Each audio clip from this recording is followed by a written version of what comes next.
começando mais um Pode Fazer, Empreender é um Negócio. E hoje temos a presença da professora Clarissa, jornalista de Performance Leader. Professora Clarissa, muito obrigado pela disponibilidade. Muito obrigada, professor Cauã, por esse convite maravilhoso. Uma expectativa muito grande hoje de escutar essa grande história de uma malharia que mudou o que significa ser malharia na América Latina e no mundo. E para começar a nossa conversa, já vamos utilizar uma frase da nossa convidada, que ela diz que não adianta falar bonito e não fazer bonito. E com toda certeza a marca representa isso. Seja muito bem-vinda, Maria Anselmi. Boa noite, me sinto muito honrada, né? Muito obrigada pelo convite em poder estar aqui, compartilhar com vocês um pouco da minha trajetória, né? Ao longo já de mais de 40 anos, né? E poder falar um pouco para esses jovens, né? Que querem empreender, que querem começar seu negócio, né? Posso dar um pouco contar um pouco da minha vida, da minha história, que pode fazer sim, mas tem muito perrengue ali pelo caminho, né? Muito legal. Eu já tenho um monte de curiosidade aqui. Eu já queria começar entendendo o seguinte. Aquela jovem lá em Farroupilha, interior do Rio Grande do Sul, como que surge a ideia de empreender? Como que surge a ideia de trabalhar com confecção, com tecidos? Comece a contar um pouquinho para nós disso. Meu Deus. Bom, eu nasci no interior de Farroupilha, na linha Jacinto. Somos em 6 irmãos. Eu sou a mais velha. Com 12 anos eu tive que parar de estudar para cuidar dos meus irmãos. E você imagina, o meu sonho era ser professora, né? E meu pai, com 12 anos, diz assim, não, você vai parar de estudar porque precisa ficar em casa, cuidar dos teus irmãos, porque eu e a tua mãe precisamos trabalhar na roça. Para mim, foi uma frustração tão grande, que o meu sonho era ser professora. Tu imagina, me podaram ali na hora e não teve escolha, né?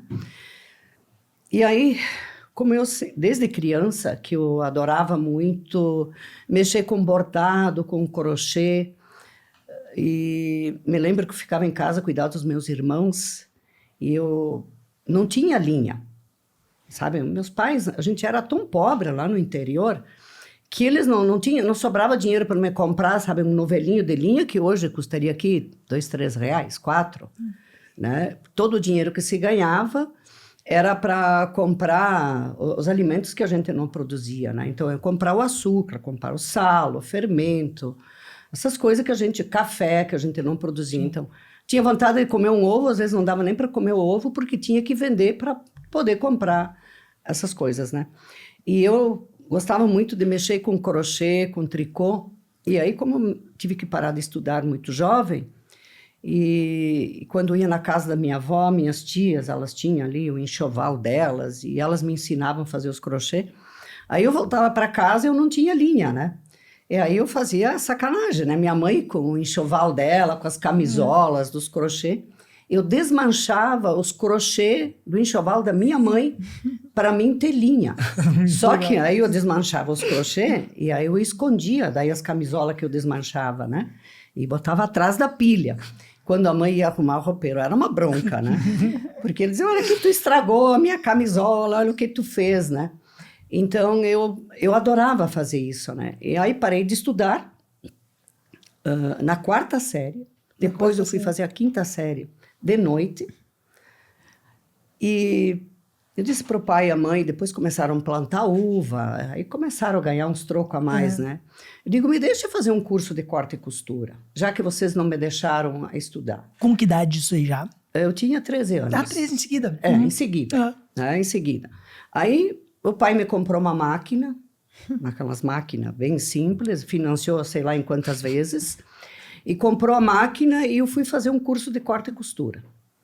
Com 14 anos eu comecei a namorar, com 15 eu casei, com 16 anos já fui mãe, tudo muito precoce na minha vida. Sim, aí eu fiz o curso, até quando eu casei, ajudei a minha professora a fazer meu vestido de noiva. Que legal. Aí eu fiz o curso, casei e fui morar no interior ali, perto de onde eu morava, junto com a sogra, cunhados, né?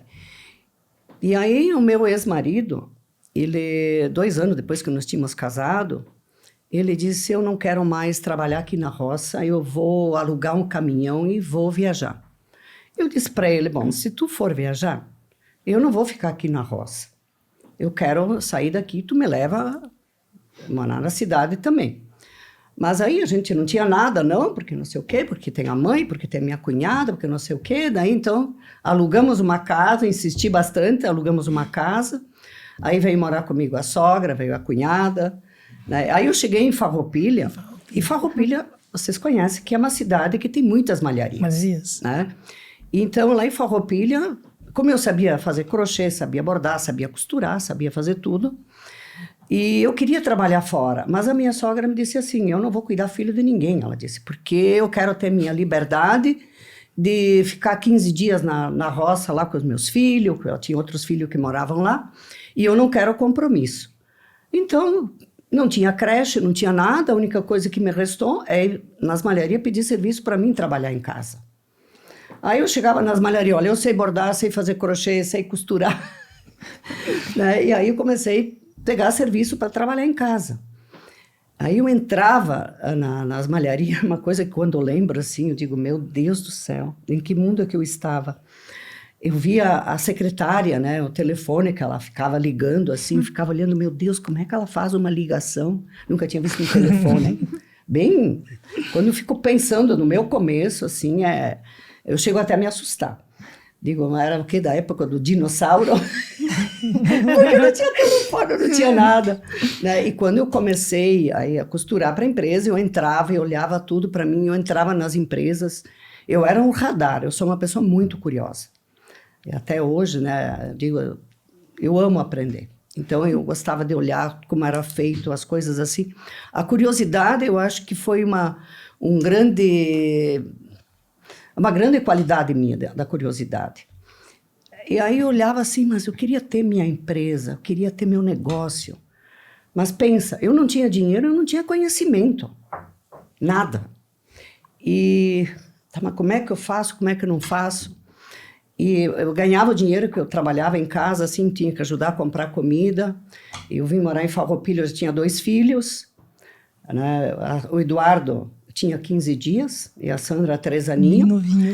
E aí eu ganhava o dinheiro que eu trabalhava, mas eu tinha que comprar comida, tinha que ajudar, pagar aluguel, comprar comida. E não me sobrava nada. Mas eu fui guardando um pouquinho por mês, que hoje, eu sempre comento, eu fiz 20 camisas. Camisa um tecido javanesa. Né? E era todo o dinheiro que eu tinha. Se fosse comprar o tecido hoje, vou dizer uns 1.200, 1.300 reais. Era todo o dinheiro que eu tinha.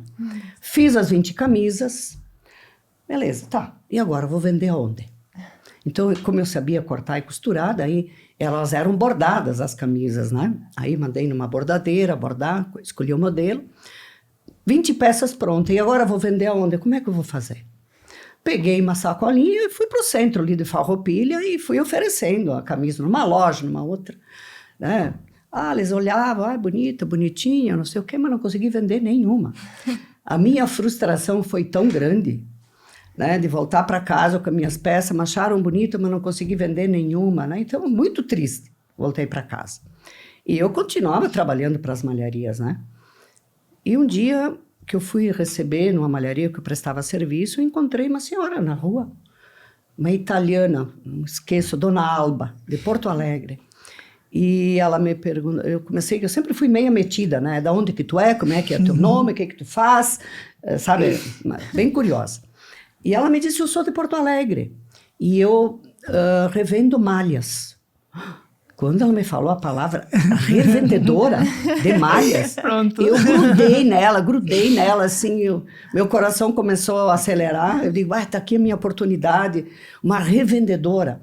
Daí eu comecei a explicar para ela que eu tinha camisas, e ela me disse onde é que me perguntou onde eu morava, eu disse para ela que era no bairro São Luís, e na hora que eu disse isso, ela disse, não, muito longe. Não. Eu digo, meu Deus, eu não posso deixar escapar isso, né? E aí, perguntei para ela se eu pegasse um táxi, se ela iria para minha casa. Ela me olhou assim, mas se tu me botar num táxi, até eu vou, ela disse, né? E aí eu consegui botar ela num táxi, levei E ela... ela sentiu-se conhecido. Hã? E ela sentiu-se conhecido. Sim, conheci ela na rua. Perguntando legal. O que tu faz. Né? Essa minha curiosidade, né? Consegui botar ela num táxi, levei na minha casa. E aí mostrei minhas camisas dentro de um quartinho, que eu tirei uma cama de casal, que mal e mal cabia. Coloquei uma mesa e a máquina de overlock e costura reta. Fiz umas prateleiras em cima da mesa. E lá estavam minhas camisas e as coisas que eu estava costurando para as malharias. E aí mostrei as camisas e ela gostou das camisas. E quando consegui vender metade das camisas para ela. Nossa. E ela me pagou em dinheiro. Ali, dinheirinho. A minha alegria de ter vendido minhas primeiras peças, vocês não têm noção. Que ela acreditou e comprou. E olha, eu, não sabendo nada na época ali, ela pegava, mas será o tamanho, a cor, não sei o quê. E olha, até hoje tem um sistema que eu implantei na minha primeira venda e é até hoje, é a troca da mercadoria. Eu disse para ela, se a senhora não levar as peças e se não gostarem da cor ou não servir o tamanho, quando a senhora vier Farroupilha novamente, eu troco para a senhora. Eu vi aquilo que brilhou os olhos dela, né, com essa proposta que eu fiz para ela. E até hoje a gente faz isso para o nosso lojista. É um diferencial. É um diferencial porque o lojista ele compra com mais segurança, né? E não é assim, se eu levo a cor errada, o tamanho, eu vou ficar com a peça parada na loja. E até hoje a gente presta esse serviço.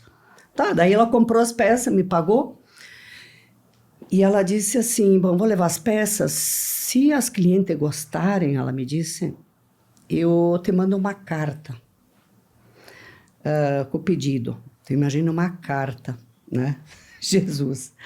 Pensar hoje numa carta que não tinha nem telefone, nada, né? É muito louco isso. E na semana seguinte eu recebi a carta da mulher, com o pedido, a camisa tinha olhado nas empresas como eles faziam, que eles colocavam referência, a cor e tudo, e eu fiz bem bonitinho, né? Como que eu vi nas empresas, né? E na semana seguinte eu recebi uma carta, né? Com o pedido, com a cor. E quantas eram dessa vez? Eu não lembro, eu não consigo lembrar quantas peças que era o pedido, né? Mas não era muito, vamos dizer, umas 6, 7 peças, eu acho, que ela mandou. Aí eu fui para Caxias, peguei o ônibus e fui comprar o tecido para mim fazer esse pedido. Mas eu tinha um pouquinho de dinheiro a mais, eu gastei todo o meu dinheirinho que eu tinha tinha vendido 10 peças, né? E aí comprei o tecido, fiz o pedido e o resto eu fui fazendo, né? E quando ela veio buscar o pedido, aí ela veio com uma revendedora junto com ela, e aí a mulher também comprou.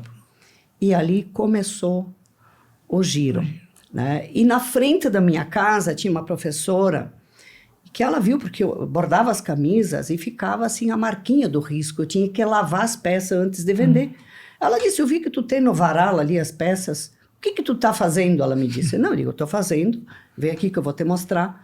Tô fazendo camisas assim. Ela disse, tu não quer me dar para mim vender no colégio? Aí eu dei umas peças para ela e a prof também começou a vender e começou a girar. E como que entrou o tricô? Também perto da minha casa tinha uma senhora que tinha uma máquina de tecer, aquelas manual, e as mulheres de Porto Alegre vendiam tricô, né? E eu sabia costurar tricô porque eu costurava para as malharias. Aí eu fui pedir se ela tecia para mim. Se eu comprava fio, se ela tecia para mim. Ela me disse, sem problema, se tu me dá modelo, tudo, eu faço, eu teço para ti. Aí fui comprar com um pouquinho de dinheiro que eu tinha, fui comprar o fio para fazer as primeiras malhas. Mas tem uma história interessante das minhas compras. Pois é, senhora Selma, eu queria que a senhora não escapasse dessa pergunta, porque a senhora falou que ofereceu um táxi para essa primeira revendedora, e eu vi numa entrevista sua que oferecer um táxi era um luxo muito grande que a senhora estava oferecendo para aquela senhora, sim, né? Assim, aí eu ia para Caxias comprar o fio. E eu comprava o fio, e da minha casa, lá em Farroupilha, até a rodoviária, é uma boa distância. Caxias do Sul, da rodoviária até a loja de fio, também era uma boa distância. Eu tinha que pegar táxi. Mas me doía tanto gastar o dinheiro do táxi, porque eu podia comprar um pouquinho mais da matéria-prima. Eu peguei o pacote e disse, eu vou conseguir carregar o pacote. E ainda vou conseguir comprar 1 quilo de fio a mais com o valor do táxi. Me lembro que eu fiz a conta, eu digo, bom, 1 quilo de fio, eu vou fazer 2 blusas. 2 blusas, eu já vou faturar tanto. Encarei e carreguei o pacote. E é uma coisa que me marcou, quando eu me lembro que fui tomar banho, eu estava toda roxa aqui no lado da cintura para carregar o pacote. Para não gastar o dinheiro com o táxi, economizando o dinheiro do táxi para comprar matéria-prima. E uma coisa hoje que eu vejo, assim, as pessoas se perdem muito, começa a ganhar dinheiro, começa a gastar, não com a empresa, gastam com outras coisas, né? Então, para mim, dos grandes problemas dos empresários, quem começa uma empresa, é tu pegar, tirar o dinheiro que você ganha naquele negócio pequenininho que você iniciou, você gasta em outra coisa.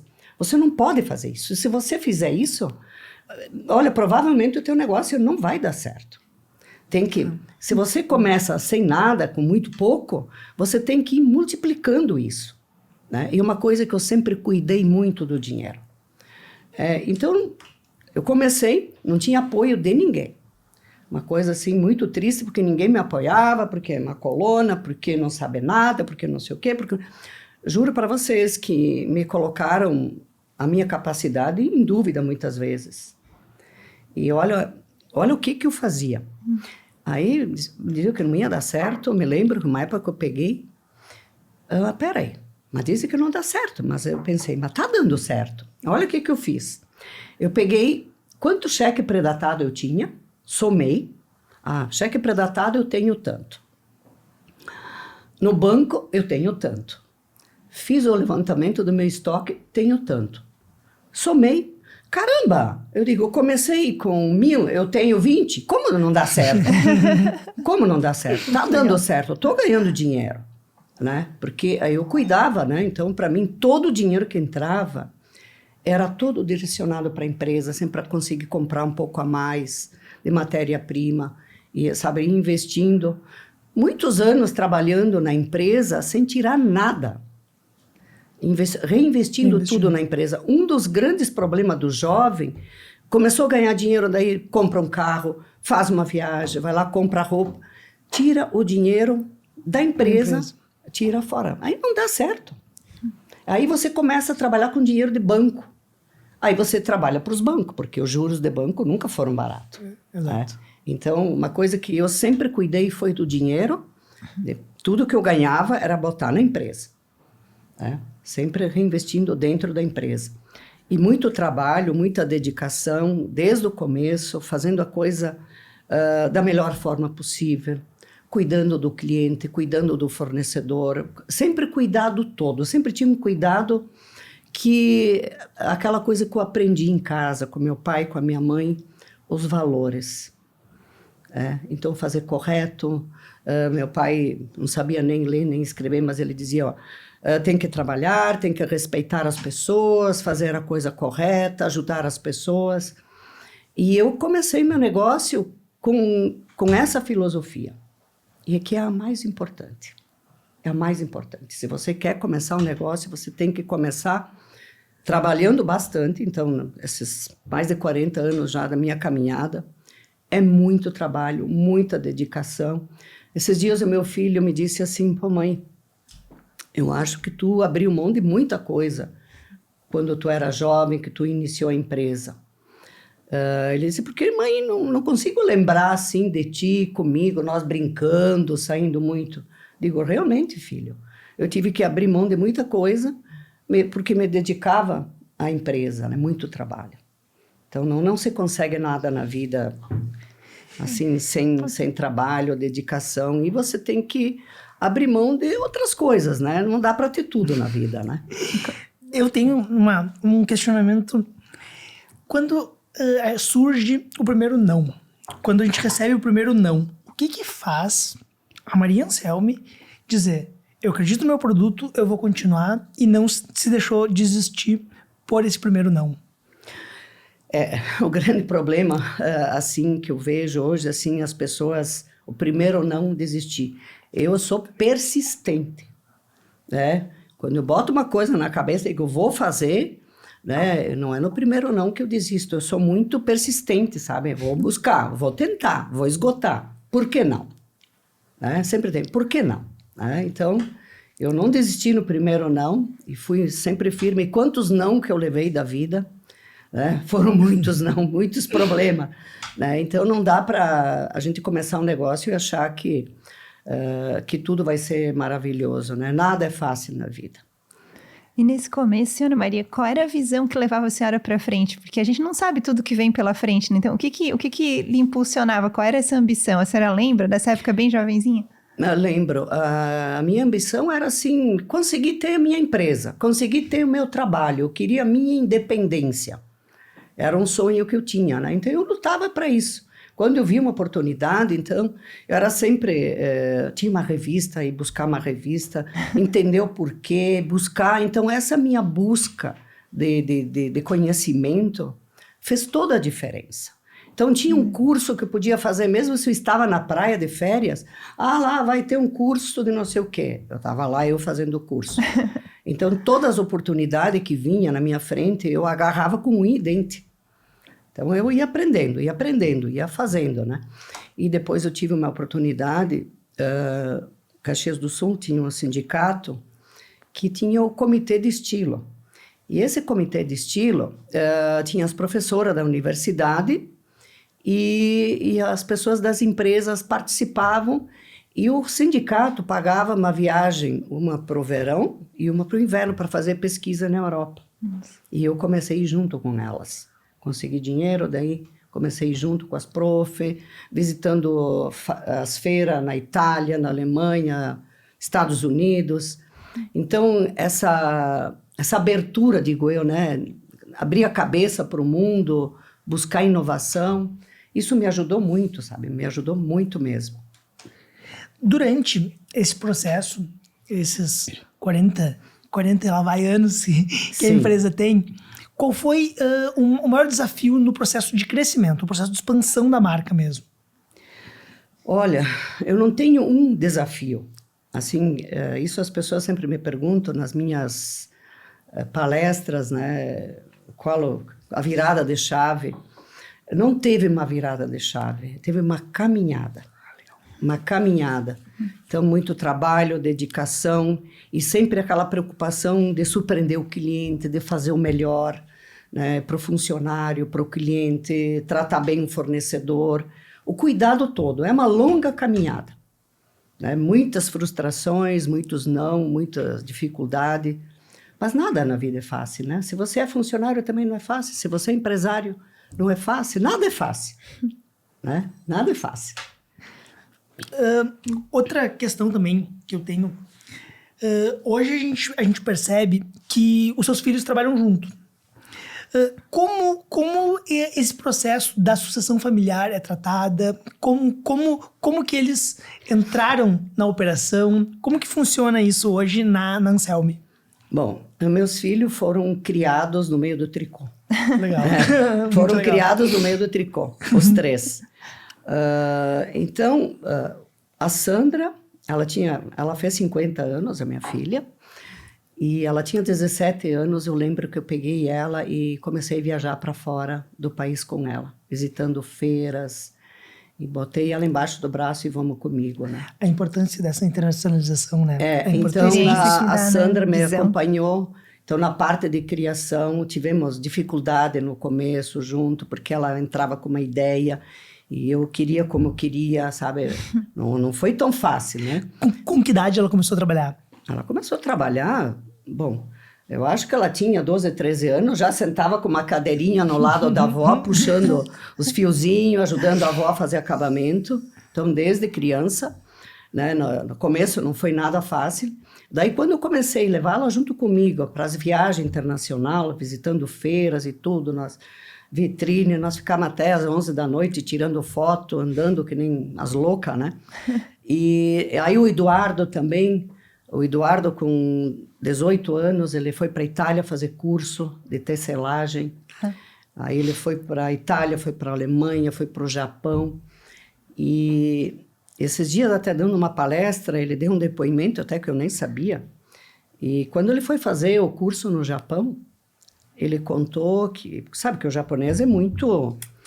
E ele disse no hotel onde ele estava, lá na fábrica onde tinha o curso, tinha o jacuzzi, né? Então, as pessoas aí que estavam lá no curso, ficavam no curso, e depois do horário iam pro jacuzzi, né?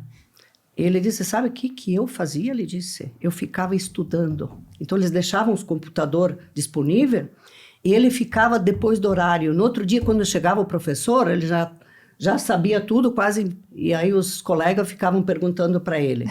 E ele disse que ali ele se descobriu que ele era capaz. E que foi uma virada de chave. E ele disse... E foi onde que ele começou a gostar muito da empresa, de tecnologia e fazer programa. Ele foi um dos pioneiros no Brasil de fazer a peça sem costura, aquela peça em 3D. Né? Então, tu vê, ele também ia para a feira junto comigo, às vezes feira de máquinas, então, daí é o Eduardo, quando não era moda, daí então era ele. E nós visitávamos tinturaria, nós visitávamos tecelagem, fábrica de máquinas. E a Patrícia, que é a minha mais nova, aí a Sandra fez 50 e a Patrícia tem 33, né? Aí ela começou a vir comigo, então, para a China, para a Itália, daí comecei a levar ela junto comigo. Então, eu acho que essa coisa de botar eles junto no negócio, de mostrar para eles, eles pegaram amor. Não foi obrigado nenhum, vocês têm que trabalhar na empresa. Vocês têm que trabalhar em qualquer lugar, né? Não tinha que ficar ali sem fazer nada. Tinha que trabalhar, mas eles decidiram aonde que queriam trabalhar. E eu acho que isso foi um processo muito interessante. 14 anos atrás também me separei. Foi um momento muito difícil da minha vida, muito difícil mesmo. Onde o meu ex-marido saiu da empresa e montou uma construtora. E meus filhos ficaram... Foi muito importante esse elo familiar muito forte que a gente tinha, meus filhos também, porque eles queriam ver o pai e a mãe bem, né? Então, que a mãe ficasse bem, que o pai ficasse bem, né? E eles ficaram ajudando o pai na construtora, né? E ficaram na empresa, porque a construtora, meu ex, assim, ele ama a construção, né? Então, mais eles participavam com o pai, assim, aprovando um projeto, dando ideia, mas o dia inteiro trabalhavam dentro da empresa, né? Que estão lá dentro até hoje, né? E esses dias eu estava montando uma palestra falando sobre sucessão, né? Aí eu estava assim, o que eu falo, como é que é? E aí eu estava na casa da minha filha. E eu disse para ela, filha, o que tu acha que a mãe fez de certo, de errado, que vocês amam tanto a empresa assim? Ela me olhou e disse assim, eu acho, mãe, que tu deixou a gente errar também. É legal. Né? Então, eu acho que a importância dos filhos, quando entram na empresa, deixar colocar umas ideias deles em prática, porque, às vezes, nas minhas palestras que eu dou, às vezes tem jovem que vem assim, ai, meu Deus, eu fiquei tão, assim, encantada ver que a senhora tem os filhos que trabalham junto. O que a senhora fez? Né? Porque eu odeio trabalhar com meu pai.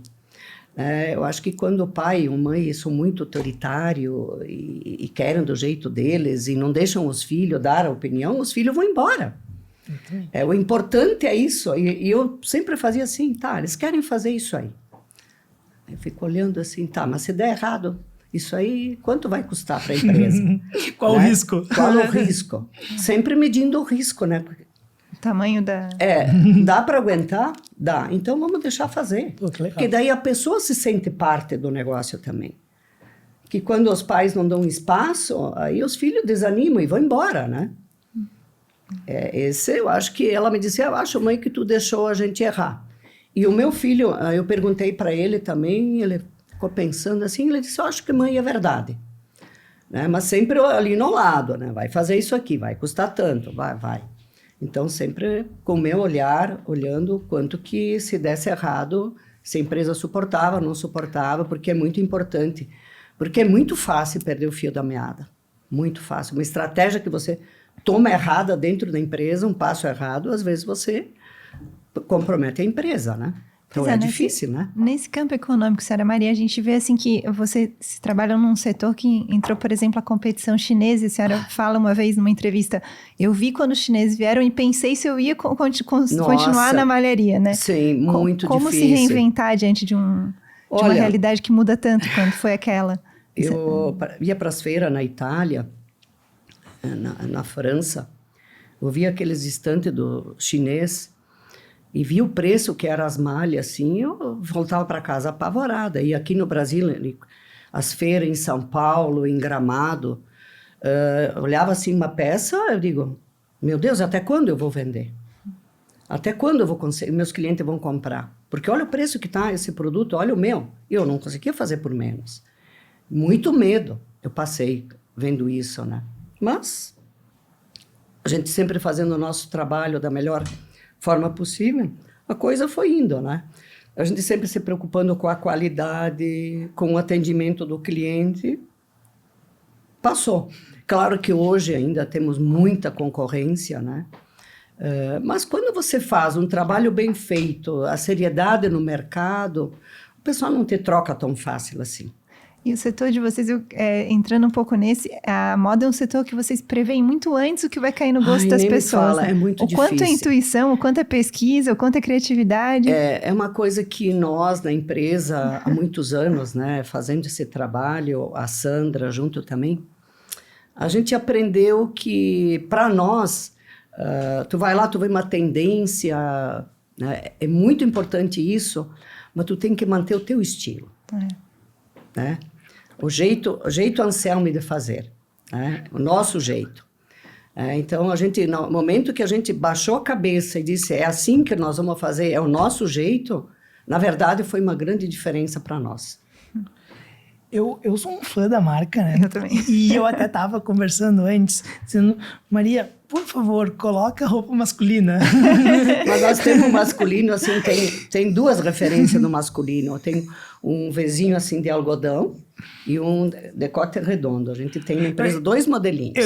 Eu querendo uma coleção inteira, né? Anos atrás, a gente fazia mais masculino. Mas, assim, a gente não está conseguindo vencer, fazer tudo o que a gente quer. Então, assim, ó, nessa ideia, me diga uma coisa.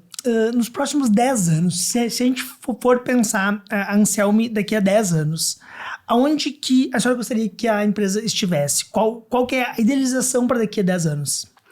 Bom, nós estamos no momento na empresa, assim, nós temos hoje 21 lojas, tudo loja própria nossa, não temos franquia. A gente tem uma tinturaria, a gente tem a fiação. Então, nós somos uma empresa 360. Produzimos desde o fio, a gente tinge a peça também depois, né? Que nem essa peça que eu estou vestindo aqui. Ela é uma peça sem costura, 3D que sai da máquina. E a gente tinge a peça depois de pronta, né? Então, nós temos uma empresa a 360 e a gente está pensando assim... agora a gente tem o algodão agroecológico, nós temos a lã merino. A gente, aqui 10 anos, eu acredito que a empresa, a caminhada que nós estamos, assim, nós da família, nós 4, é ser uma empresa muito sólida, com qualidade. E hoje a marca Anselmi é uma marca muito forte no Brasil, a gente sentiu isso quando a gente foi para São Paulo, né? A primeira loja que abrimos em São Paulo, fui com muito medo, porque... a gente pensava assim, nós somos muito conhecidos aqui no Rio Grande do Sul, Paraná e Santa Catarina, mas São Paulo. E a gente foi lá e a gente sentiu o quanto forte que é a marca. Hoje nós temos 5 lojas dentro de São Paulo, mais uma ali pertinho de São Paulo, que é o Shopping Catarina ali. Uhum. Nós temos em Campinas. E o sucesso da marca em São Paulo, assim, é chocante. E o que me chamou a atenção quando a gente abriu a loja em São Paulo, o dia que eu abri a loja no JK, a primeira loja, as pessoas conheciam a marca pela internet. Assim, mas diziam, muitos clientes, mas a gente tinha medo de comprar, porque às vezes a gente compra uma coisa na internet e está bonita e quando chega é uma porcaria. Meu Deus, é muita qualidade, é muita qualidade. E as pessoas olhavam, mas está barato, né? As clientes me diziam, eu dizia, não é barato, é um preço justo, né? Então, a gente está no mercado com um produto de boa qualidade e com preço justo. Então, eu acredito que aqui 10 anos, com certeza, a maneira que nós estamos direcionando a empresa, com matéria-prima diferente, nós produzindo o nosso próprio fio, é ser uma marca reconhecida, assim, e pela qualidade, pela história, pela seriedade. É esse caminho, né? Meus filhos também, o sonho deles é manter a empresa em cima disso, né? Muito legal. Eu tenho uma dúvida também, que a gente já está começando a se encaminhar para o final da nossa conversa. E hoje, vendo a senhora, se a senhora pudesse conversar com aquela Maria de 14 anos que sai de Farroupilha, o que a senhora falaria para ela? Meu Deus, olha, se eu fosse falar para ela, assim, nos 14 anos, eu vou te dizer uma coisa que eu iria repetir aquilo que eu fiz, mas uma coisa, assim, que me fez sofrer um pouco, era de eu não acreditar muito em mim e me achar que eu era, assim, sabe, a síndrome do cachorro vira-lata. A gente se achar menos que os outros, por eu não ter feito uma faculdade, acreditar na quem tinha uma faculdade, que sabiam muito. E eu fui estudar, fui fazer primeiro e segundo grau, fui fazer faculdade depois. E toda essa minha caminhada que eu fiz, teve uma experiência que eu tive numa feira, que eu sempre comento, em Nova York, foi a minha virada de chave. O que foi a virada de chave?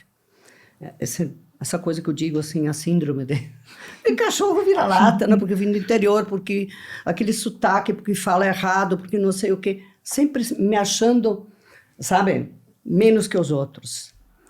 E numa feira que eu fui, eu assisti uma palestra de um cara que é da Virgin.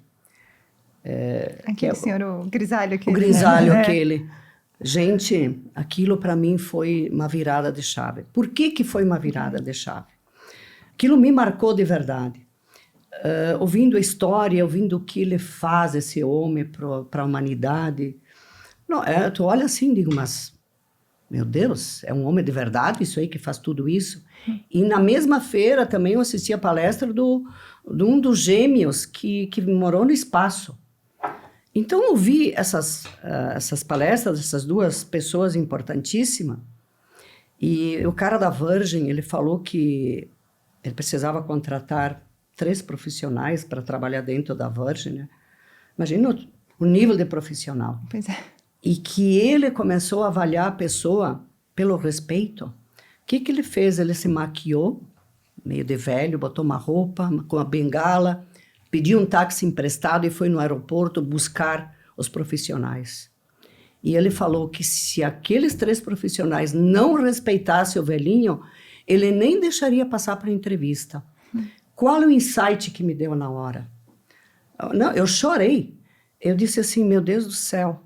Meu pai, minha mãe, meu pai não sabia nem ler, nem escrever, e me ensinou o mais importante. Eu disse, eu sempre fiz tudo tão certo, nem sabia que era tão certo. Foi esse insight que me deu.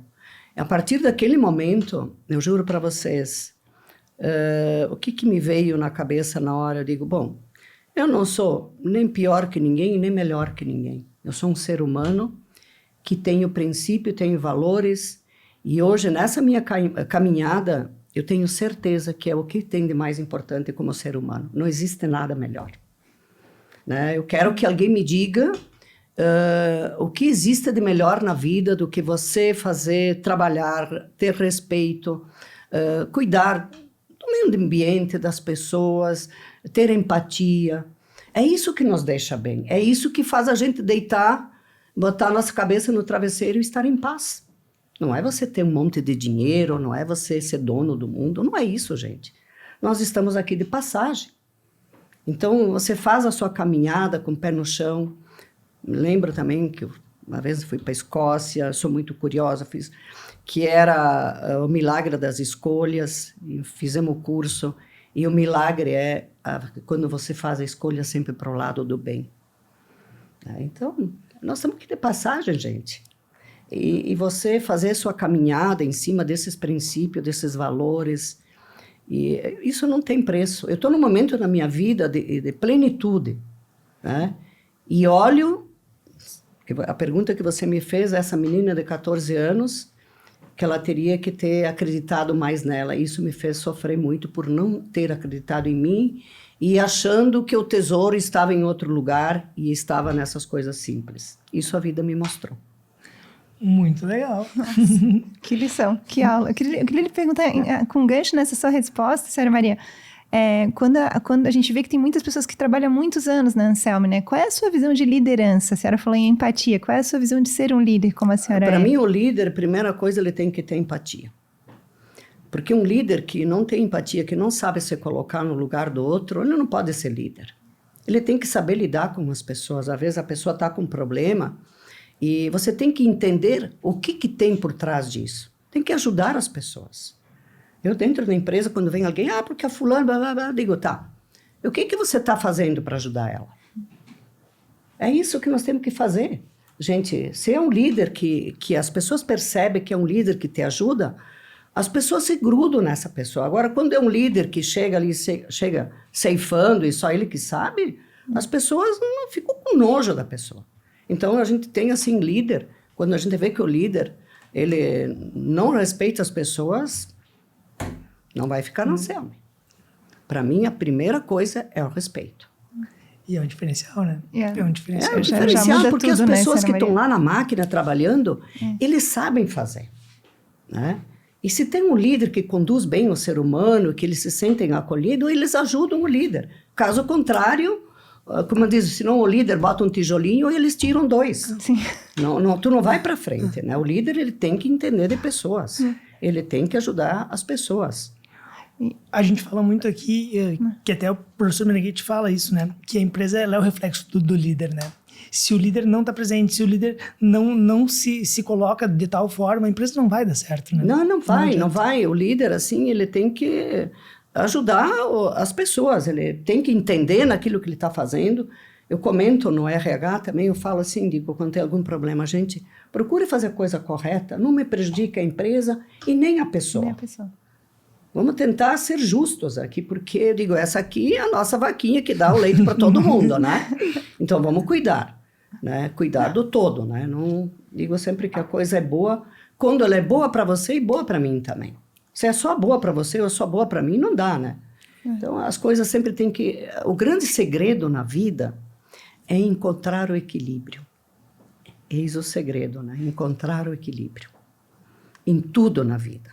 Todos os extremos são horríveis, né? Você olha para a natureza ela te ensina. Vamos dizer, a chuva não é boa, mas se é demais é ruim, né?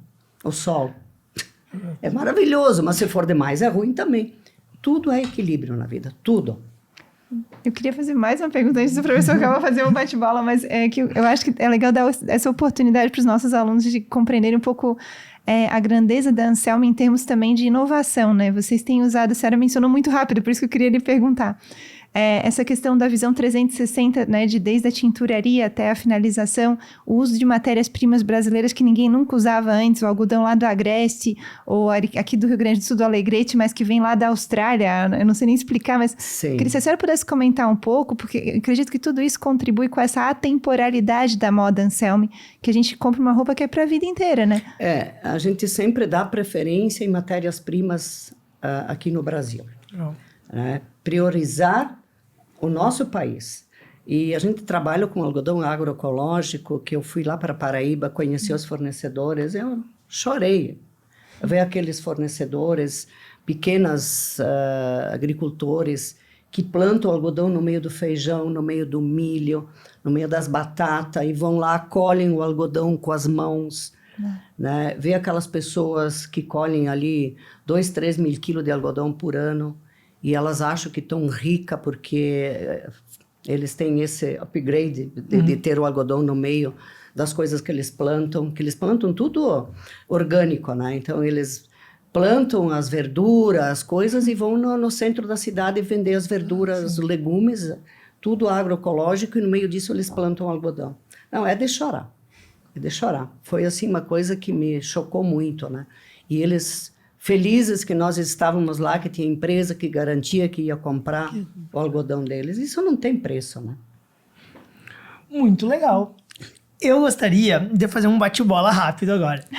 Que é o seguinte, a gente fala e a senhora responde a primeira coisa que vier na sua cabeça. Pode ser? Então, vamos lá. Começar fácil. Tricô ou crochê? Olha, eu acho que é o tricô.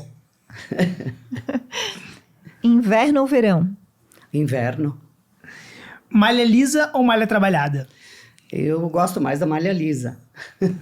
Menos é mais. Uma palavra que define a malharia Anselmi. Acho que empatia empatia, vamos dizer, qualidade, eu acho. Um lugar que você ama visitar. Itália. Uma decisão que mudou a história da sua empresa. Eu acho que uma decisão que mudou a história assim, foi quando eu decidi trabalhar somente para a nossa marca e não trabalhar para as marcas dos outros. O maior desafio de liderar uma empresa. São liderar pessoas. E uma qualidade indispensável para quem quer empreender. Olha, a pessoa tem que gostar daquilo que faz e muito trabalho. Não existe milagre. Um conselho que você daria para os jovens. Olha, o conselho que eu daria para o jovem, assim, que eles têm que ter mais persistência e saber que na vida nada é fácil e que tudo que fizerem vai ter as suas dificuldades e que não é para desistir na primeira dificuldade. Então, persistência, foco e pensar sempre no bem de todos.